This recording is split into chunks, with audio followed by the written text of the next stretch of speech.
I was born into an ordinary family. My mom passed away when I was small, so I was raised by a single dad.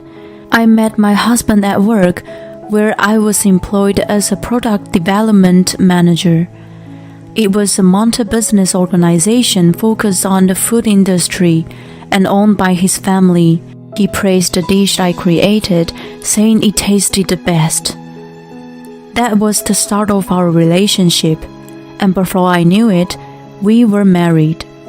The family owned and operated 20,000 supermarkets nationwide. That was my husband's family. Unless it was a very rural area, there was at least one in your neighborhood. It was that famous and successful. Moreover, they branched out to the restaurant business and shopping center operations. They were rumored to be the best in the industry. I was quite nervous about marrying into such a family of tycoons, but my husband and his father gave me a warm welcome, and I was relieved. However, my mother-in-law, Camilla, was a different story. She was very proud of her status being the wife whose husband was in line to be the next CEO. She saw me, who was raised in a single-parent household with an ordinary background, as a stain in the family. It was natural for her to ignore me, who had a lower status than herself. I was treated as an insignificant person. Her way of oppressing me was terrible. I managed to put up with it. However, it escalated by one incident. My menu design was chosen to be used for one of the popular restaurants in the shopping center where the family managed. I graduated from a design school, which I applied to my current job, so I was a little confident. Camilla also studied a bit of design before, but her entry was included in the first round. "I let you win this time. You should thank me." She was mortified by losing against me and acted like a sore loser. She started resenting me since then. She couldn't stand me in the spotlight, and her harassment got worse and worse. To begin with, she had only taken a short design course once. I think she was too arrogant to assume that she couldn't have won against me, who had studied hard and learned the skills in school. She started visiting my husband, Wayne, and me at home, just to say sarcasm and petulant insults. "Sally, you haven't cleaned off the dust before the shelves." Soon as she entered the house, she looked for anything against me to say. I always had the house ostensibly tidy and neat, so she looked for tiny details like behind the shelves. "The fridge eggs are burned. What kind of discipline have you received to be okay with such a mess?" Wayne, who actually burned the eggs, said, "It was me," with an offensive tone. He didn't mind helping me out with cooking, so we naturally shared our daily tasks. She picked on her son's little mistake, which came right back to her. She seemed a bit awkward, but, "Sally, you forced him to cook, didn't you? What a wife! I always took perfect care of my husband and never slacked on cooking and chores." She changed the subject and criticized me. Even though Wayne tried to stop her, she continued until I apologized. "I'm sorry." I always ended up apologizing for what I was not sure of, and then she usually put on a satisfactory smile and finally left. Wayne understood my hardship and was also tired of his own mother. "I'm sorry about her." He apologized to me every time. "No worries. I just need to put more effort into housework. It's true that I'm giving you a lot more than I should." "No way. It's her fault, no matter what. I need to protect you more." I had to confirm him and tell him that he was doing his best. He had consulted with his father about his mother's harassment, but I supposed he had forgotten about his busy schedule. From the way, she hadn't changed a bit. Well, I just needed to not take it too seriously. I had hoped that she would be softer as she aged, so I had never imagined that she would do something like that. When Wayne's cousin had a baby, a celebration was planned. Thanksgiving Day was chosen for the occasion. To introduce as many family members, it was set to coincide with the big gathering. The family of the cousin was a well-known confectionery, so the number of relatives to join was over 80 people. It was a family tradition to celebrate extravagantly. Hence, distant relatives were also invited. The day after Wayne told me about the celebration, Camilla called me. "It's a big celebration, so I'll order some extra dishes from the Michelin restaurant, but it's a tradition to cook the main dishes with the family, so I have a suggestion for you. You used to brag about how good a cook you are." I was a bit annoyed with the sarcastic tone of her voice, but I was confident with the taste of food since I helped at my dad's restaurant. Wayne also praised that I was a pro chef. I remember that I did mention it to her a while back. "Don't embarrass the family, okay? You're in charge of the turkey and stuffing." Before I could answer, she hung up the phone. I let out a sigh and thought she was just being her normal self. I rearranged my schedule until the day and started searching for the recipes. My turkey was going to be compared with Michelin's dishes, so I must choose my ingredients carefully. I felt burdened with the nuisance. Then came the Thanksgiving Day. Camilla usually tried to meddle with me from time to time, but she had been quiet since the call. I was feeling very uncanny. After all, it was the calm before the storm. At 11 a.m., I was working at the office when I got a call from her. That event was in 2 hours at 1 p.m., so she must have been busy overseeing the final setup. I worried that there was something wrong. I answered the phone feeling unsettled. "I tasted your turkey and stuffing. I can't let anyone eat something so disgusting.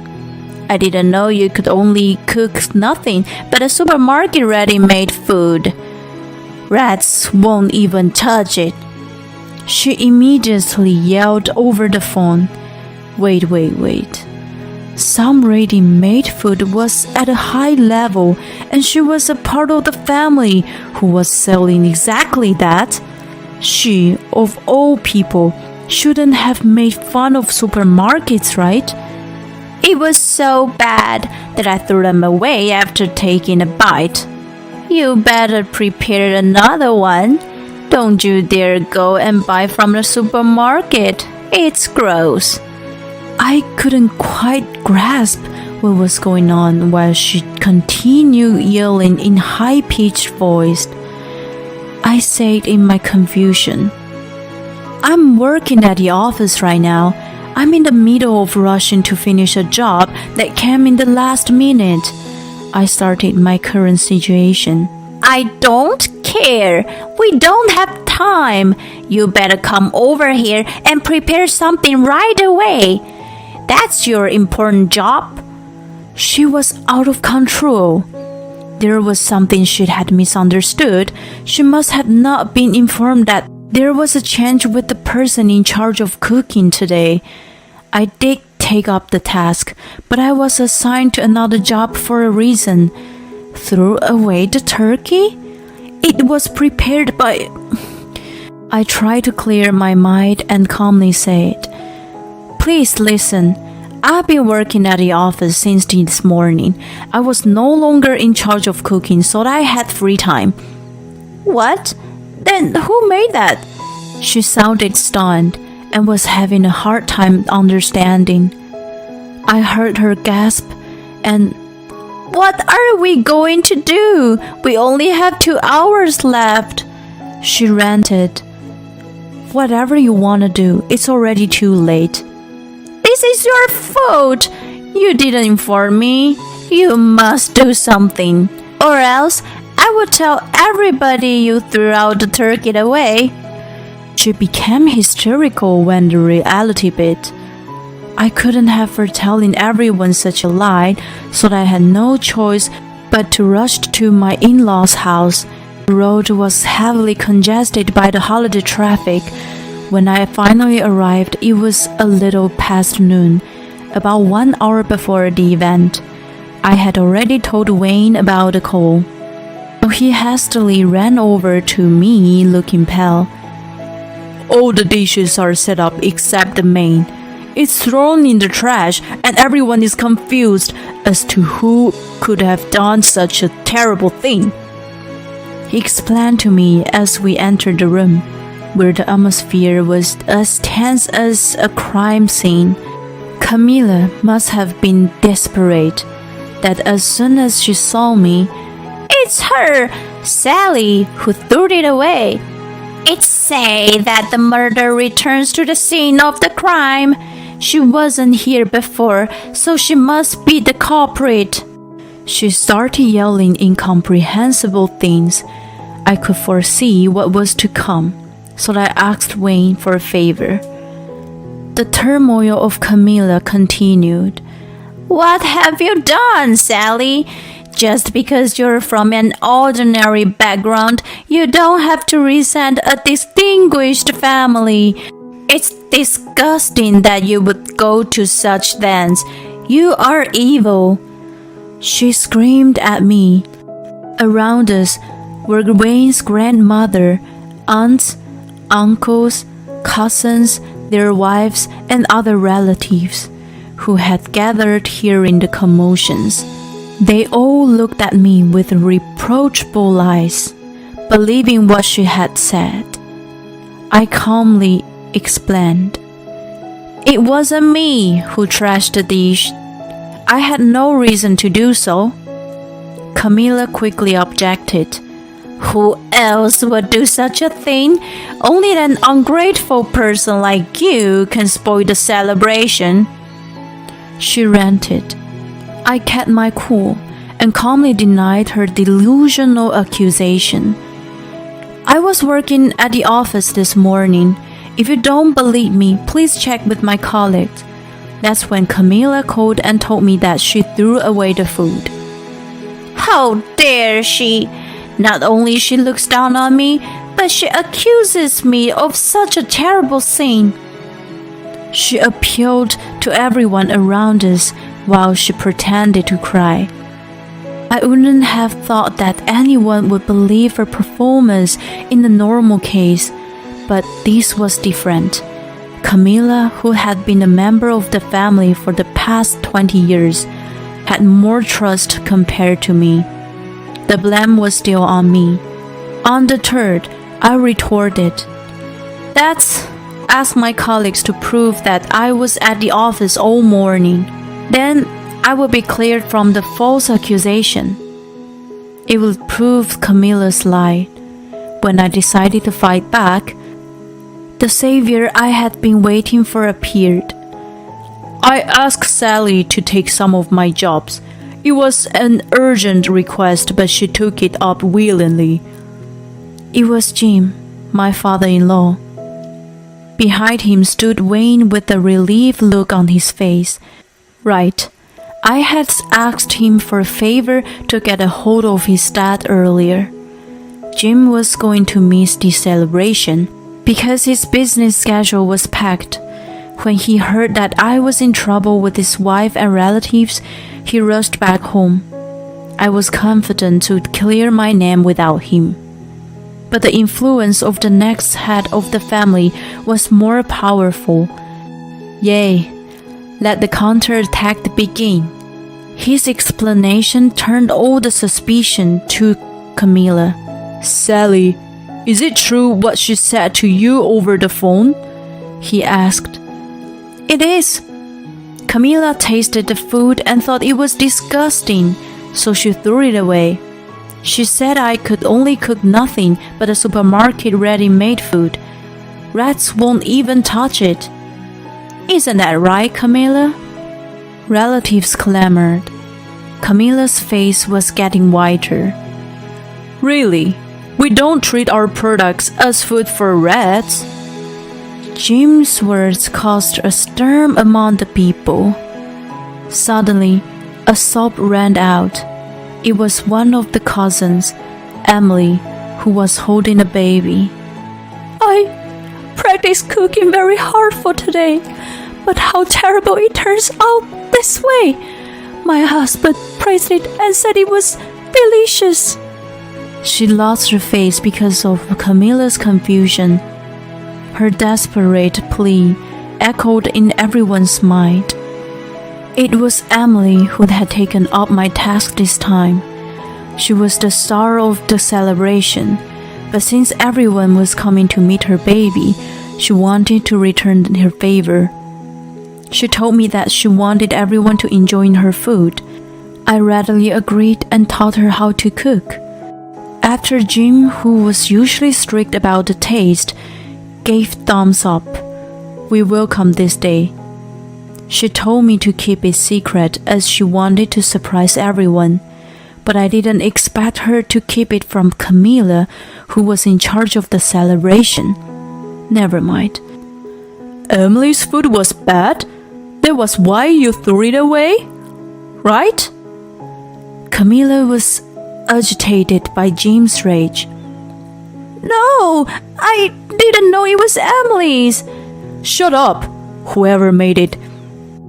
It's unacceptable to just throw away food. Besides, Emily is one of the chefs who works at my restaurant. You're saying that my taste is wrong for letting her work there? No way!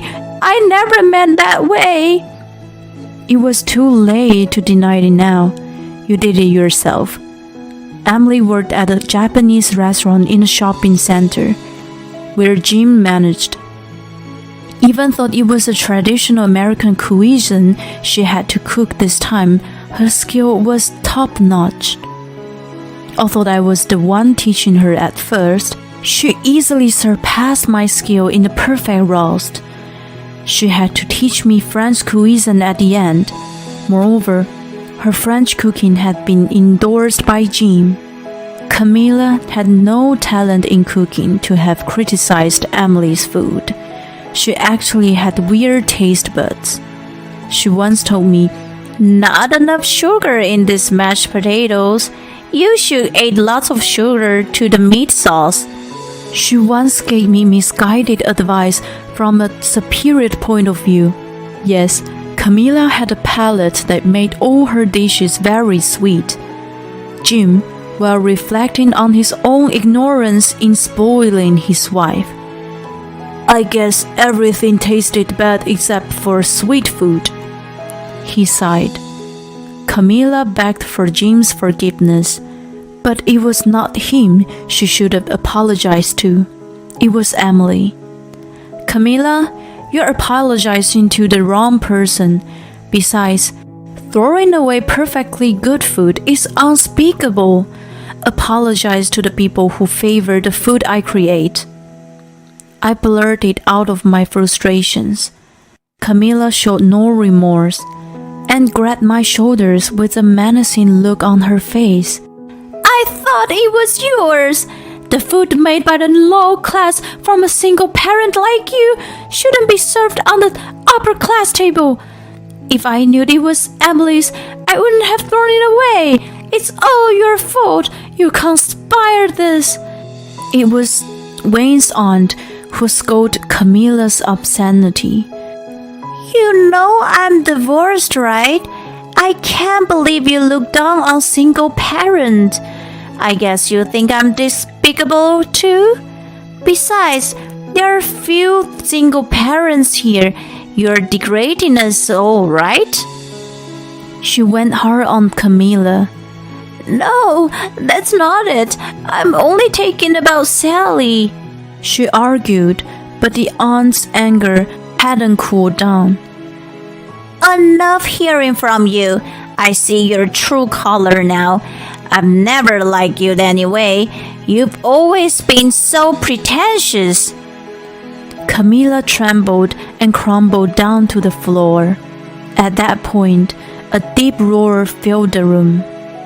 What's all this fuss? I was looking forward to the celebration. The voice of dignity was an old man in a wheelchair.